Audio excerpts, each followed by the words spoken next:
audio jungle.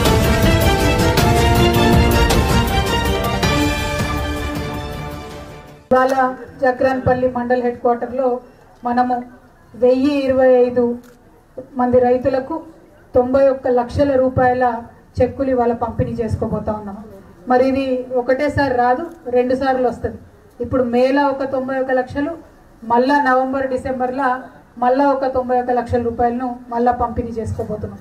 అంటే సంవత్సరానికి దాదాపుగా 2 కోట్ల రూపాయలను గౌరవ ముఖ్యమంత్రి గారు కేసీఆర్ గారు జక్రాన్పల్లి రైతన్నలందరికీ తెలంగాణ కట్నం కింద మనందరికీ పంపుతా ఉన్నారని సంతోషంగా మీ అందరికీ నేను తెలియజేస్తా ఉన్నాను.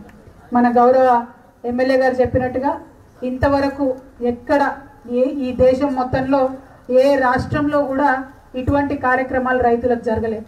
మరి అటువంటి కార్యక్రమం ఇవాళ మన రాష్ట్రంలో జరగడం అన్నది మనందరికీ కూడా గర్వకారణమైన విషయం. ఎందుకంటే ఇవాళ తెలంగాణలో అమలవుతున్నటువంటి ఒక్కొక్క పథకం, మన షాదీ ముబారక్ స్కీమ్ ఉన్నది. ఉత్తరప్రదేశ్లో ఎన్నికలు జరిగినప్పుడు అక్కడ ఉన్నటువంటి ముస్లిం సోదరులందరూ కూడా షాదీ ముబారక్ స్కీము తెలంగాణలో పెట్టిరు, మరి మా దగ్గర ఎందుకు పెట్టలేదని అక్కడ పార్టీలను డిమాండ్ చేసిండ్రు. మన దగ్గర ఉన్నటువంటి సోలార్ పాలసీ, ఇండస్ట్రియల్ పాలసీ, ప్రతి ఒక్క పాలసీని కూడా వేరే వేరే రాష్ట్రాలలో ఆయా ప్రభుత్వాలను అడుగుతూ ఉన్నారు. మరి అక్కడ పాలసీలు పెట్టింది ఎట్లా, ఇక్కడ లేదెట్లా అని. అదేవిధంగా 1000 రూపాయలు మనం పెన్షన్ ఇస్తే పక్క రాష్ట్రంలో కూడా పెన్షన్ ఇచ్చుడు మొదలు పెట్టిండ్రు. మనం ఇక్కడ ఏ మంచి పని చేసినా కూడా దేశంలో మొత్తం కూడా చర్చ జరుగుతుంది. అదేవిధంగా ఇవాళ రైతులకు మనం ఇంత పెద్ద పని చేస్తే దేశంలో ఉన్న అందరు ముఖ్యమంత్రులు, దేశంలో ఉన్న అందరూ ఎంపీలు, అందరూ ఎమ్మెల్యేలు తప్పకుండా వాళ్ళు కూడా మాట్లాడుకుంటారు, ఒక చర్చ జరుగుతుంది. మరి వారందరికంటే ఎక్కువ దేశంలో ఉన్న రైతులందరూ కూడా మాట్లాడుకుంటారు.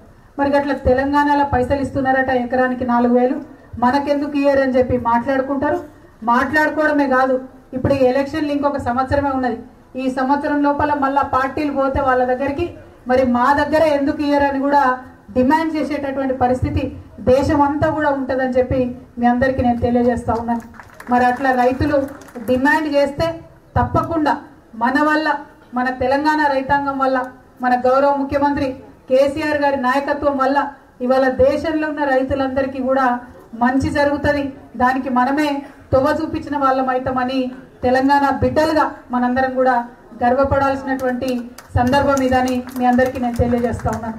మరి దీనికి నిదర్శనం ఏంటంటే నిన్ననే బాబ్లీ నుంచి సర్పంచ్ గారు వచ్చి, ఇదేనా ఇదిగోండి, బాబ్లీ సర్పంచ్ గారు వచ్చి మన గౌరవ ముఖ్యమంత్రి గారికి ఉత్తరం ఇచ్చిండ్రు. మన ఎమ్మెల్యే గారిని కలిసి, బాబ్లీ అంటే మహారాష్ట్ర, మన పక్కన మహారాష్ట్ర నుంచి వచ్చి ఆ సర్పంచ్ గారు పాత తెలంగాణలో ఉన్న మా అందరినీ కూడా మళ్ళా తెలంగాణలో కలుపుకోండి సార్, ఎందుకంటే మా దగ్గర రైతుల్ని చూసినోడు లేడు, అడిగినోడు లేడు. మొన్నటికి మొన్న మీ దగ్గర శనగలు వండితే అడుగంటిన దాకా శనగలు కొంటిరి, మొన్నటి దాకా ఎర్రజొన్నలు వండితే ధర లేదు, వ్యాపారవేత్తలు 1300 ఇస్తున్నారంటే 2300తోని ఆఖరి కిలో దాకా ఎర్రజొన్నలు కొంటిరి. ఇప్పుడు రైతులకు పెట్టుబడి ఇవ్వబడుతుంది, 26-2700 కోట్లు పెట్టి ఒక ప్రాజెక్టును తీసుకొస్తున్నాం ఇక్కడికి, కాళేశ్వరం ప్రాజెక్టును. దాంతో ఇంకొక 1,00,000 ఎకరాలు ఎక్కువ మన ఒక్క నిజామాబాద్ రూరల్లోనే పారబోతా ఉన్నాయి. మరి ఇవన్నీ మన పక్కనే ఉంటారు పాపం వాళ్ళు చూసి అక్కడ శనగలు కొంటలేరు, అక్కడ ఎప్పుడో 6 నెలల కింద ధాన్యం కొంటే ఇంతవరకు పైసలు రాని పరిస్థితి ఉన్నది.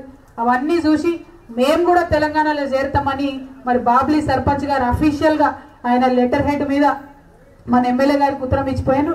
ఇది గౌరవ ముఖ్యమంత్రి గారు కూడా పంపిస్తాం. మరి ఇంత మంచి స్కీమ్లు, ఇంత మంచి కార్యక్రమాలు మన రాష్ట్రంలో జరుగుతున్నందుకు నిజంగా కూడా ఇవాళ తెలంగాణ బిడ్డలుగా మనం గర్వపడాలని కోరుతా ఉన్నాం. వీడియో నచ్చిందా? అయితే ఓ లైక్ వేసుకోండి, లేదంటే ఓ కామెంట్ చేయండి. ఎప్పటికప్పుడు మా వీడియోస్ చూడాలంటే సబ్స్క్రైబ్ చేసుకోండి.